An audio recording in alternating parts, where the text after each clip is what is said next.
Welcome to the Let's Talk Basic podcast, where girls talk about everything basic. Join us as we sit down with a glass of wine and see where the conversation goes. Kick back, relax, and get ready for the ultimate girls' night in. I'm your host, Joanne. And I'm Vanessa.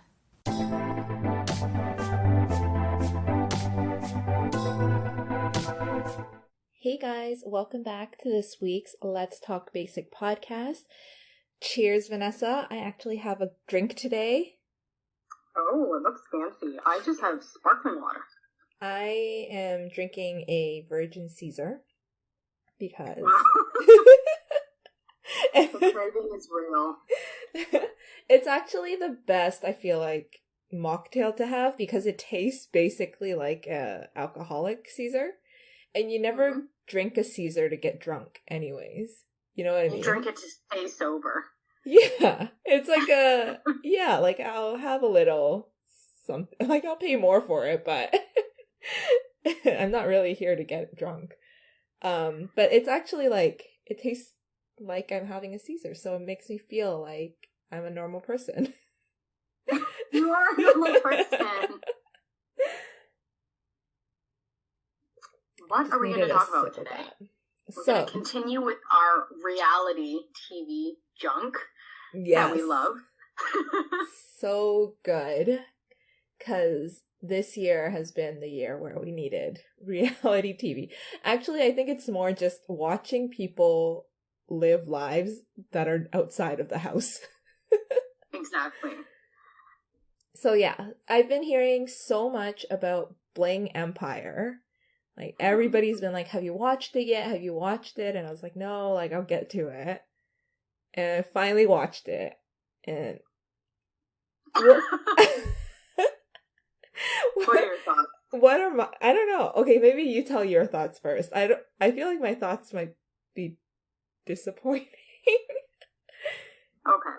So, for those of you who haven't watched it yet, to give you kind of like a brief... kind of overview of what it is. It's basically how they marketed it was basically oh my god, Crazy Rich Asians, but the reality version of it. Right. So yeah.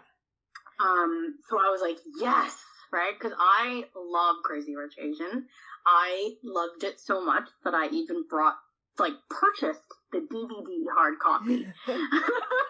Like, I don't have a DVD machine at Kenny's house, but I have a DVD just in case. Like, if something happens to the house and it, goes on fire, that's the DVD I'm grabbing. Oh my gosh. To go. You know it's good when you buy, like, the DVD copy. Like, that's how much you love it.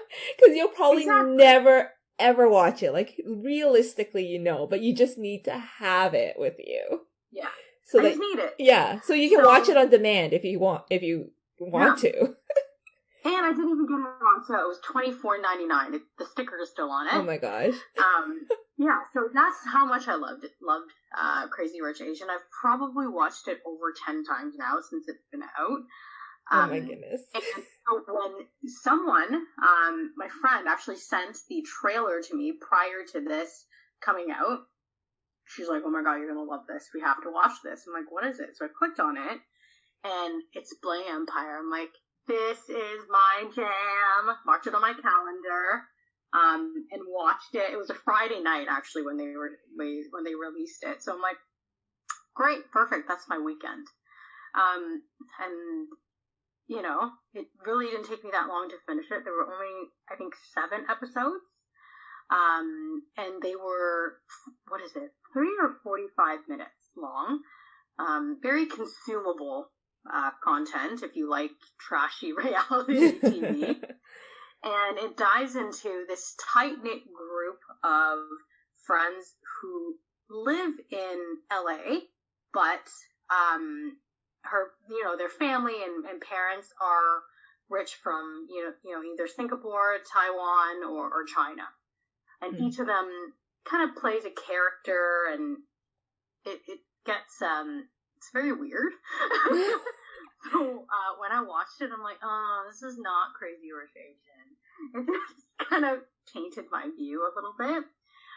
But in reality, I feel like this is probably a more accurate portrayal of what that world would look like or could look like. I wouldn't know because, Joe and I, you and I aren't quite there. Yeah.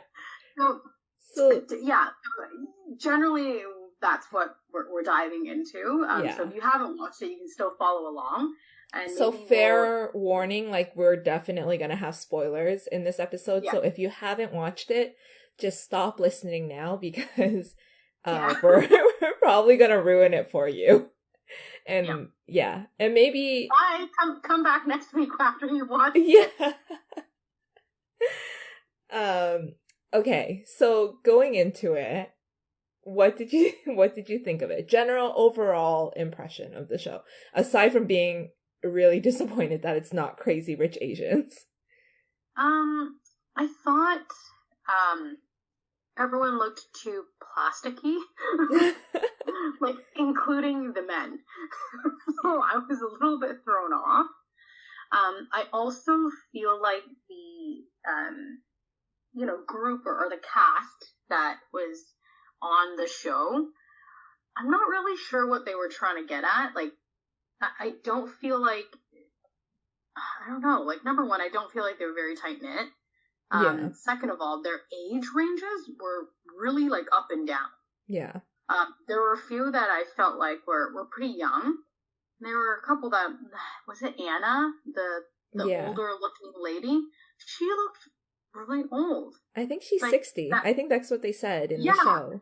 So I'm just like confused about why a 60-year-old is hanging out with like 30-year-olds.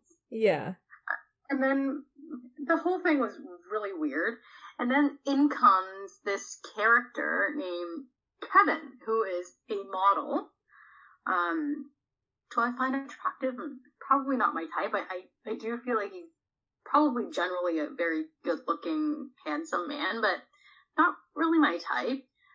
He comes in and he lives in this shared apartment. So he's the only one that is not quote-unquote rich. He's they cast him as a struggling, like a model who's struggling, lives in LA and met this, great group of friends. He, apparently doesn't have a sense of style or anything, but is kind of becomes the glue of this entire group. So that was weird. But he also has a great backstory though about how he was adopted. Yes. So that was a sweet story. The best moment for Kevin for me was when his mom came in town. Yeah. Honestly, my favorite parts are like anytime there's like parents involved because I feel like it gets a lot more real But I guess we can talk about like favorite moments later. So so continue. And then there's Kane. So for those of you who have watched Crazy Rich Asian, Kane to me is like the Oliver. The cousin who's in everyone's business, is well liked by all the aunts. Yeah. But doesn't you're questioning why he's on the show. That's how I feel about Kane. I feel like Kane is actually like the most realistic person on the show. Like he is actually like what I know like rich Asian people to be like, or at least the ones in Hong Kong that like I know of. Like like superficial, but like kind of funny and like loud and like silly and like kind of spoiled. Yeah. I feel like he's that kind of like character. Yeah, so he, I have a favorite moment with him, and we can talk about that a little bit later. And then we have Christine and Gabriel, Dr. Gabriel Chu. I love Dr. Chu. I love him so much. This one is this the one that keeps calling her toddler, who's probably like 3, like baby G? Yeah. I have to share my favorite moment with Christine right now because that's the only thing I remember. Is when there was a line in the show and she's like, how do they say apple in Chinese? And everyone's looking around, and the only person who can actually speak Chinese in the house was their, African American nanny. Do you remember that No, part? I don't. No. Yeah, she was trying to teach baby G Chinese, Yeah. and it was morning time, so she was like, apple. She was like saying apple to him, and he repeated it. And then she goes, well, someone teach him how to say apple in Chinese. And then in comes her nanny, who is African American, and spoke Mandarin perfectly to baby G and taught him how to say it. Oh, I don't remember that at all. But yeah, that one just stood out to me because I'm like, oh my god, this is so wrong in so many ways. Why? Because, like, I would have thought that, maybe her husband or her would teach baby G, but it's a nanny who knows their culture and their language better than them. I find that hilarious. Yeah. But they also have a good story, like a backstory of, the pressures of, marrying into a good family and all the rules that you have to obey. But I really liked her dynamic with Anna, the older lady who's 60, and just them comparing wealth and slaying each other by, table seating and all that stuff. So I thought that was really weird and funny. And then moving on to Kelly and Andrew. What do you think of them, Joe? They just seem problematic, and I actually really like Kelly. I think she's like kind of like that down to earth, like whatever, and I feel like she's kind of made her money on her own, like after her divorce or whatever. Yeah, like I guess the drama with her and her boyfriend Andrew is kind of interesting because he seems like a psychopath. So how they portrayed him is like, oh wow, like that's a really toxic relationship. And it's kind of interesting to be able to watch that. Yeah, I also feel like isn't that not a little bit more relatable when either, well, maybe not you, but like relationships that you've seen in your 20s. That's what it feels like watching. But they're not in their 20s. They're in like their 30s.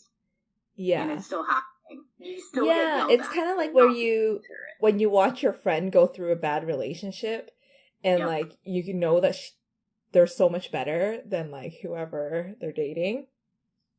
That is kind of what it feels like, where it's like, oh, you can do so much better than this guy. Like, you're making more money than he is. Like, he's not really offering much or putting much onto the table.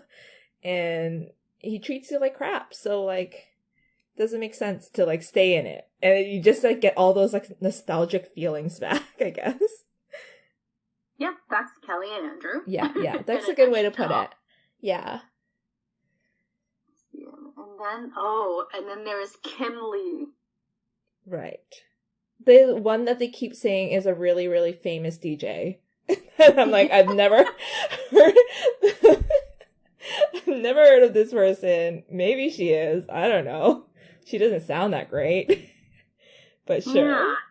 So, yeah, you know what? I came in and I saw Kim Lee and kind of just judged her by how she looked.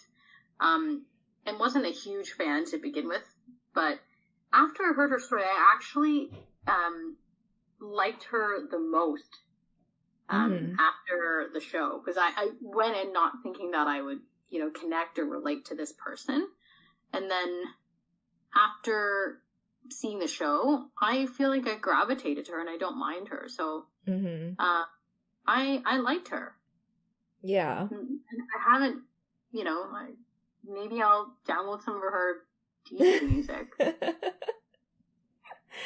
Yeah, I think, like, okay, this is my opinion of the show. I hated it. I felt like everything was so overly staged. Like every conversation, every drama, that like for a reality TV show, it was way too much. And it's not like they're great actors, so to stage it so much was, you know, like a little bit too over the top. Even like those heartwarming stories that would happen, like with Christine and Dr. Chu, and like the infertility stuff, I felt like all of that was like pre-planned. And I love Dr. Chu because I feel like he got coerced into having this like Show. moment. Yeah, one, like coerced into doing this show, and two, like talking about their infertility issues and that it being his problem. And he just was God, this poor guy. like, you could just tell he was like, I don't want any part of this. And it was just so unbelievable. I think that they had this conversation about deciding what to do about their future child during a house hunting session. Right. Like, okay, we've talked it through, we've solved it, we've come up with a solution, all in the span of like 30 minutes. It was just like, it was so ridiculous. And I think like another thing that really jaded me on watching it was very early on, I noticed that Christine is an executive producer of the show. So it's already like, oh, okay, she's gonna make herself look good, right? Like, so I think that also skewed how I watched the show, because I was like, okay. Oh, I didn't know that. Yeah. Okay. So that like made me even more like, oh man, that you totally planned this. Like, even when she like broke down and cried, and I have that in quotes about like, it's not my fault. I'm like, girl, you are not crying. Like, those are not real tears. Like, I don't see tears. So yeah, that's kind of the overall gist of the show that I feel like. Another thing that made me like really hate the show is they have Kevin as like this poor guy, right? Like he keeps being like, wow, I don't know anything about rich people. Wow, like this world is crazy. Meanwhile, he's richer than some of the other people on the show. Like, he's a CEO of his own company. His net worth is $10 million versus Guy Tang, who like is this hair guru that kind of became YouTube famous. Is like worth less than half of what he's worth. So I'm just like, oh, this is so ridiculous that there's these kind of like things happening. Also that Guy Tang is one of the crazy rich Asians that are featured on it. So I don't know, like when you have Guy Tang hanging out with like Anna, who's like a, I don't know, heir of a robotics and, I don't know, weapon company. It just doesn't seem very realistic. Like, oh yeah, they're the same. You know what? That's a really, really good point. And that's the one thing that I feel like was so unnatural about this reality show. Because, look, I love reality shows. I watch all of them. I watch Summer House. I'm actually rewatching. Not rewatching, I've never watched it, but I'm watching Rich Kids of Beverly Hills right now. I watch The Real Housewives series, like New York, Beverly Hills, OC, like all of them. Yeah. And the one thing that I feel like makes the reality show a little bit more sincere, although we know that some parts of it obviously staged, is actually the connection and the dynamic of a group. Yeah. And we as viewers can totally feel it when they just randomly cast people to fill spots. And you can tell that these people are not that all of them don't hang out together, but you can tell that some of those relationships and some of those, hangouts, lunches, dinner, parties, or whatnot were very forced. Yeah. Because none of them actually hang out with each other. Yeah. I So I agree. feel like that's the thing that really that didn't work for the show. Yeah. It just felt like a little bit too inauthentic for a Yeah. reality show. I Yeah. also it also was more trashy than it was classy.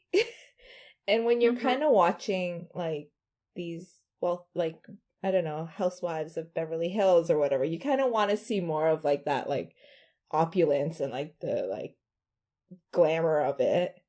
But I feel like I didn't get that as much. You totally didn't get that. Yeah. And it was just all, very showy. But I think that might be the Asian culture, right? Of, actually showing off your jewels and what you're wearing, Hmm. and the gowns and everything. So I think it was too much like all over the place. And you also have someone like, we talked about Anna a couple times for her age and not really fitting in this group. And then you bring in someone like Jamie, who's a 23-year-old fashionista who shows up in a couple of scenes, showing off her style, quote unquote. And it makes it even worse. Right? It's like, I wasn't sure if they were trying to be like, oh no, like we want like more range in this cast. Yeah. We want everyone to be able to relate, whether you're a party girl, you're a fashionista, a mom, or a family. Like there was too much going on. Yeah. And each character had such a, I'm not saying that they weren't real issues, but the adoption, and then Cherie's, oh my god, Cherie's mom passing away and her proposing to her husband. Like, what the heck is that? So I feel like they did a lot in 7 episodes with that many characters. Yeah. And after watching it, I'm like, what the hell just happened? Like, there was so much, right? Yeah, that's a really good point. Like, they tried to hit so many issues, like infertility, and like adoption, and abandoned Death. families, and parental death.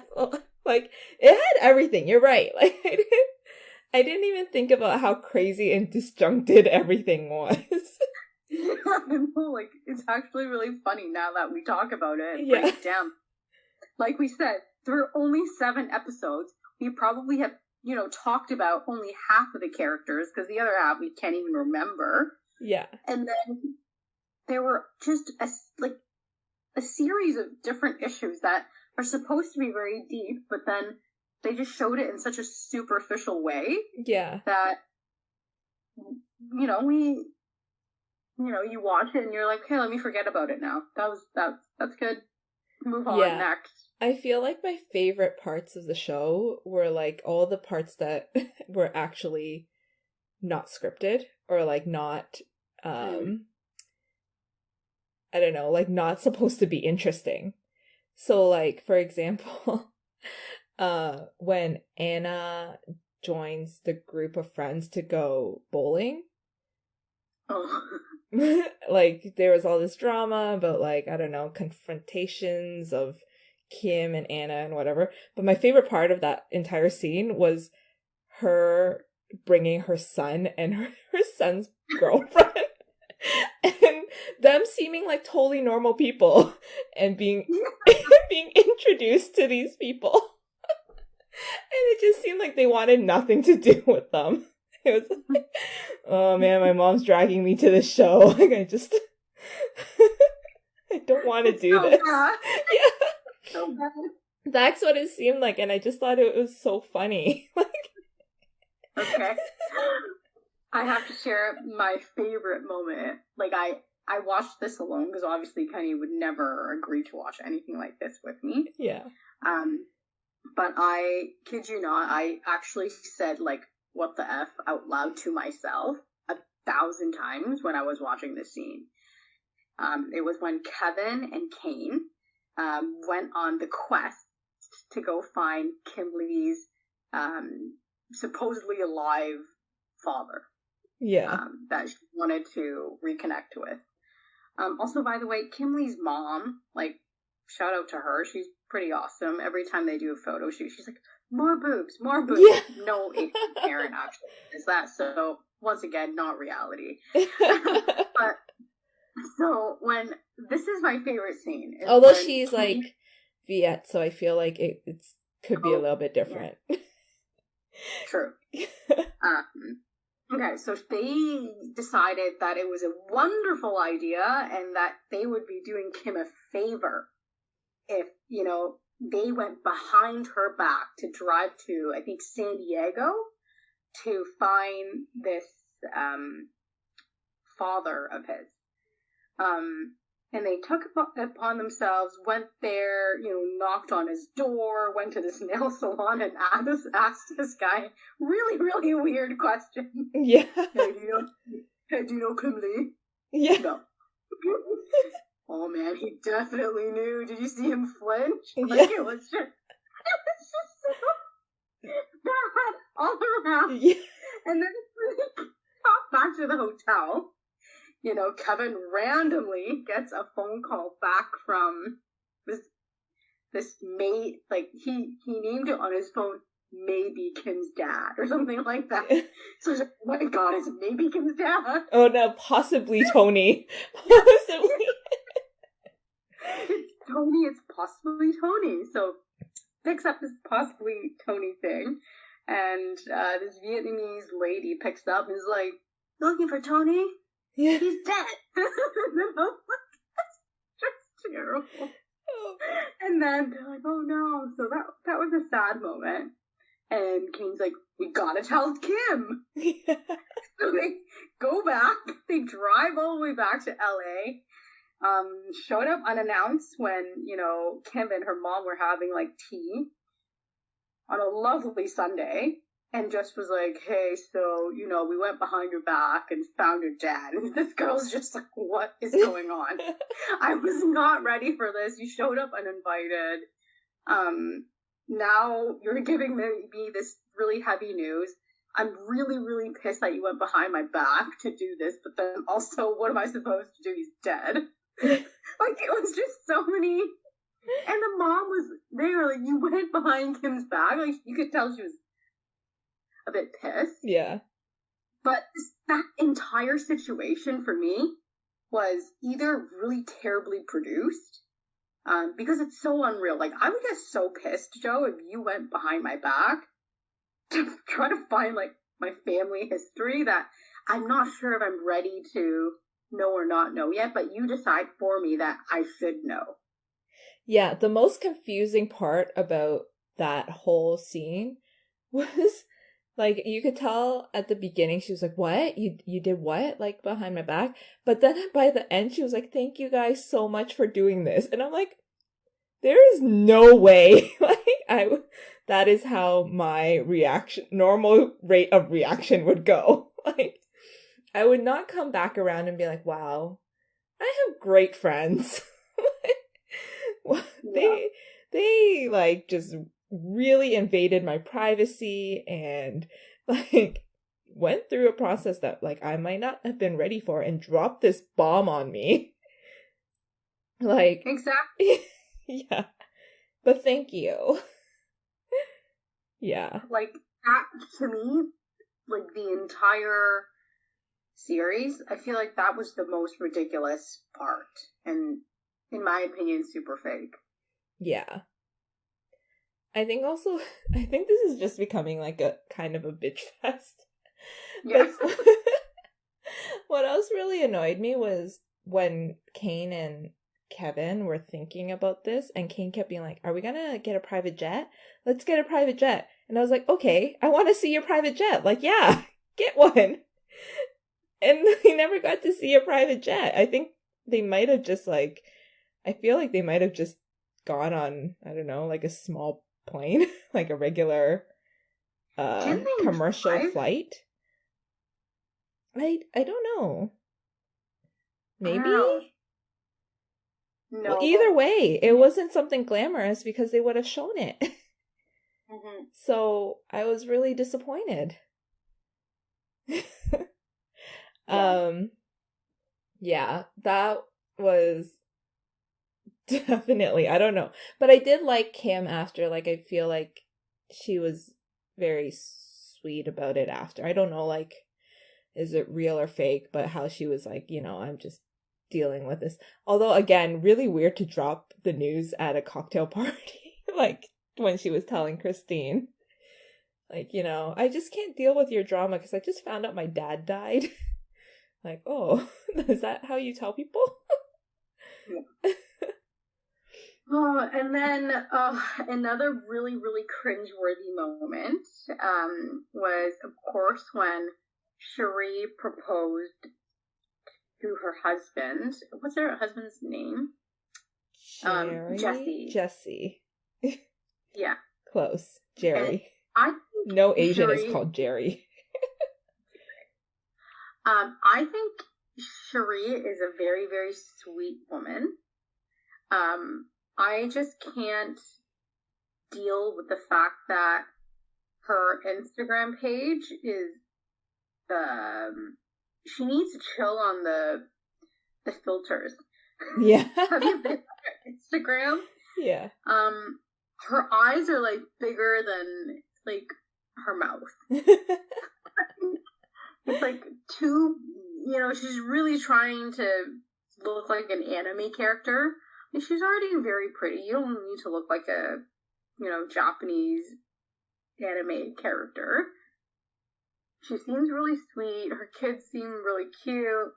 Her and her mom seem to have like a really, really special bond. But this Jesse guy, the first time I met him, I'm like, he looks kind of sleazy. And then the more and more she talked about him, it's like, oh, he's really nice. He does, do really great gifts, but you haven't, like, they have 2 kids together, and he still hasn't proposed to her.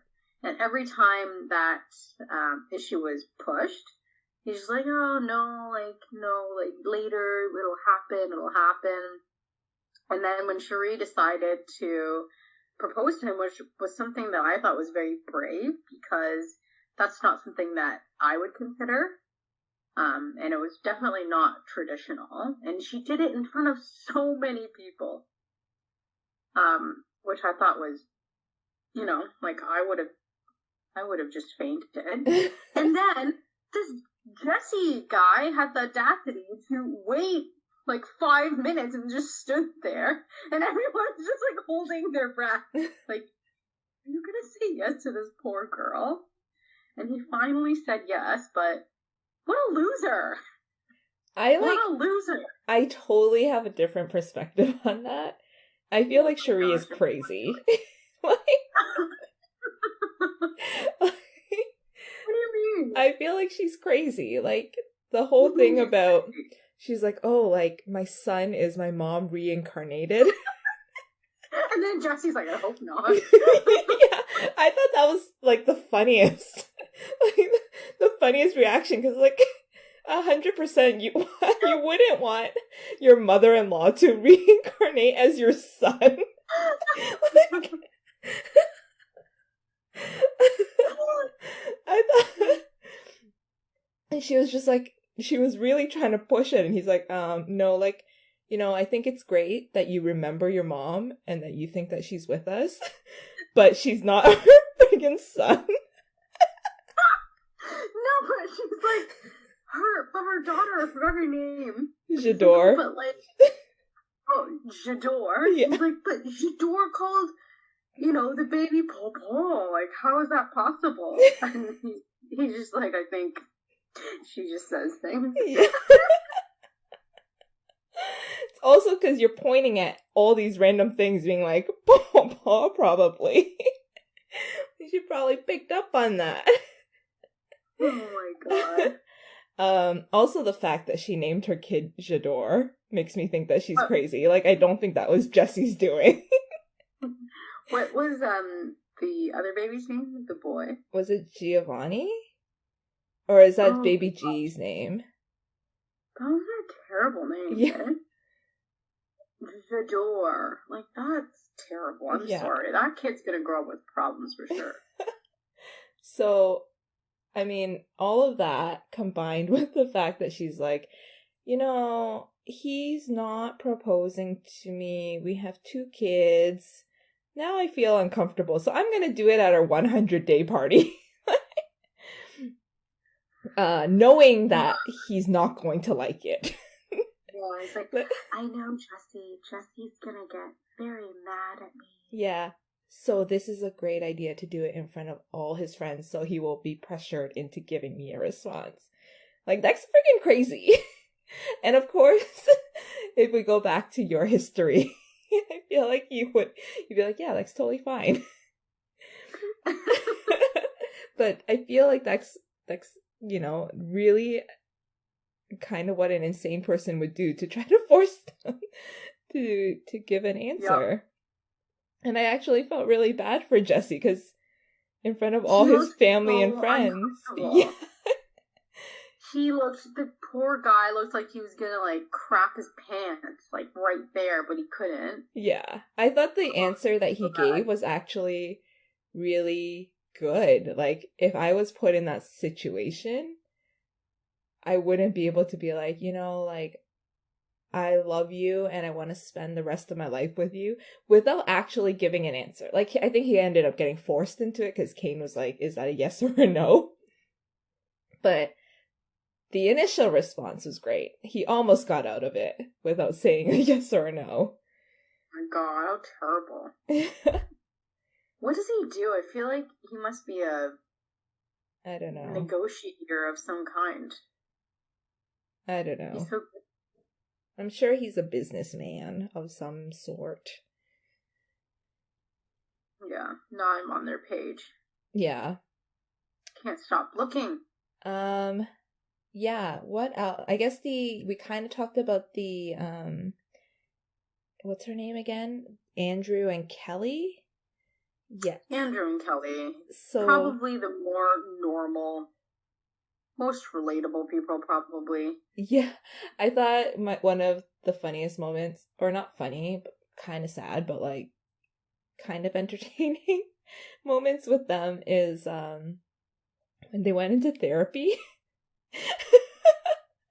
And the therapist was just like, Kelly, do you want to leave this relationship?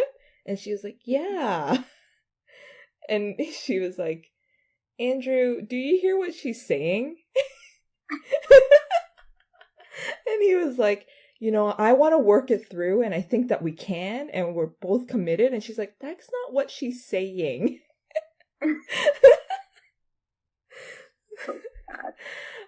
And it just like, it looked so funny because the therapist looked like she just wanted to be like, oh my gosh, like, how do I save this girl from this relationship? Yeah, like, again, probably staged, don't know, but I feel like it's a bit staged. Okay, so I'm now snooping, and I'm on Kelly's Instagram page, and I see Andrew on it. Yes, so I do know they're back together. Because they talked totally about back it. Together. They probably, you know what? Maybe we were fooled. Because their relationship was probably fine. And they needed some type of drama for them to be engaged in the show. Because let's be honest, they don't have... There was no real storyline for them except for their tumultuous relationship. And I think Kelly was the tie to Anna coming in, because Anna took her on a trip to Paris for her birthday. Right. That's how, Anna got introduced. So, in a weird way, they all sort of intertwine, but honestly, like, none of these storylines or any of these, relationships really make sense. Yeah. I agree. Definitely, like, this friendship with Kevin kind of like, I don't know, it's weird and grew out of nowhere. I feel like the only person that I would really want to watch is like Christine. Like, you really like Christine, don't no, you? I actually don't like Christine. I don't like her. I really don't. Oh, But I think she's the only one that actually like has that really extravagant lifestyle. I wouldn't want to watch her in this show because I feel like it's super contrived, but I would like to see her in like a Real Housewives of LA situation. I like that. Yeah. Like She definitely has that vibe. yeah, I think she has it way more than all the other people. I feel like in this context it's like a little bit too trashy and not enough like reality in it. Mm-hmm. So I would like to see her hold her own amongst other people kind of more in the same housewifey life stage as she is. Instead of I like think the show, like if yeah. they were going to do a Bling Empire 2, Mhm. they just need to pick a range. They just need to pick either, Yeah. go a little like younger, and feature more of the Jamies of the world, because I feel like she actually has great style and like have access to a lot. So either go that route or just go straight up Christine and just do housewives with kids, who are married to doctors, lawyers, businessmen or entrepreneurs and stuff like that. So I think they just for the first season they just didn't know where to go, so they just kind of like, oh, let's throw everything in and just give everyone everything. Yeah. But if producers, if you are listening, yeah, just pick an age range. I feel like there's enough Asians in any age range and any kind of demo that would like to consume something like this, but it's just too much, too all over the place for me. Yeah, I agree. So narrow it down a little bit. I guess they didn't realize or like they didn't think about, if there would be a Bling Empire too. So they really wanted to get everything in there. And I guess maybe that is also an Asian mentality to just like really throw everything into a pot and be like, let's hope it looks good. They're just like, let's go out with a bang. Yeah. And they did. Yeah. And it's just a really, messy bang. I'm trying to think like what in there was actually useful about our culture to like learn. I want to say none. Yeah. It's all very unrealistic. Unrealistic, and it would like I feel like there wasn't even a lot of parents that showed up. The only ones that I remember was Kim's mom, who kept telling her to pop her boobs out and dress more feminine. And then there was Kevin's mom, who's not Asian. And that's about it. Yeah, I'm trying to remember if there was anything, but yeah, not a whole lot. I feel like maybe the going to a herbal store after Cherie gave birth is like the most. The placenta. Yeah, that's probably placenta's not even Asian. That's true. Everyone wants a placenta now. But they were in a Chinese herbal store, so it felt like, okay, I don't know, that seems appropriate. Like, you have to eat some gross stuff after you give birth. Yeah. Have you ever had any experiences with your own, like, wealthy Asian, crazy rich Asian things?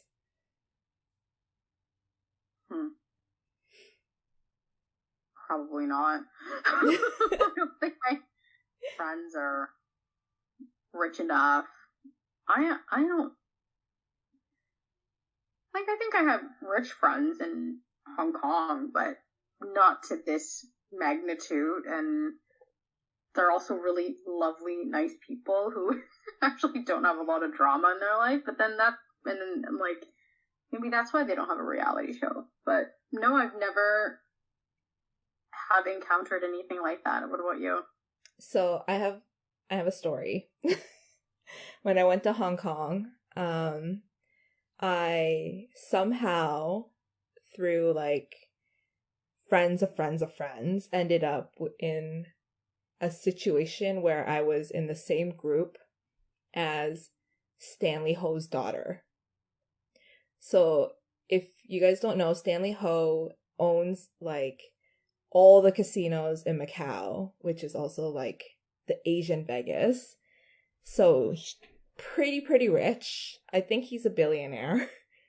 And I don't know how I ended up in this group, but we ended up in this karaoke room, like after hours. Like this place is closed, but like the karaoke place to go in Hong Kong is CEO. So we were in the CEO room. There's people like karaokeing. There's people doing like coke. And it was like, I was very uncomfortable because I didn't know what to do. I'm also like, I don't know any of these people. They're just like buying drinks and kind of like, you could tell they're like talking about me and my friends. Like, in a good way or a bad way? In like a bad way, because these people are super rich. Like the fact that they even have this like gigantic room after hours, like I feel like they paid for it, you know, like it, or like they have connections or they own it. Like they're drinking like really expensive whiskey and stuff. Whatever. When we were leaving, there was like a lot of kerfuffle and like this girl starts crying, like super crying, and like, I mean, she was also like on drugs. But she's like, I can't go out there. There's paparazzi outside. She's like, they can't let them see me do coke again. Again. Yeah. And I was just like, what is this world that I am in? So they had to like, I don't know, sneak her out back or something. And that was the last time I ever hung out with them. Were there any of those characters that you saw that night? You're like, did you see a Kane? Did you see a Kevin? Was there a lot of draw? Were there drinks thrown? You know, it was pretty, I mean, aside from like them snorting coke and avoiding tabloids, like it was pretty chill. Seemed like it was like a group of friends, like just getting high and getting drunk and having fun. Mm-hmm. But I do have to say that when I said like Kane seems the most like what I know, it's because that's kind of what all the guys look like. Is like not very super good looking, but like decked out in like very expensive clothing and like sometimes kind of gaudy. You know, like, you know, that kind of look, like that was what it was. And like really over processed hair. Ugh, I hate that.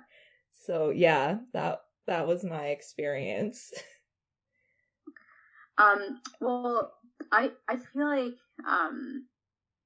that's the thing.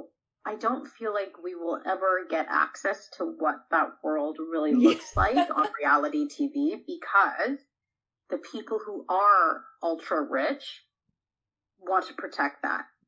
And their parents would likely not agree to them actually filming a show like that, you know, having negative press and being exposed to the public in this way.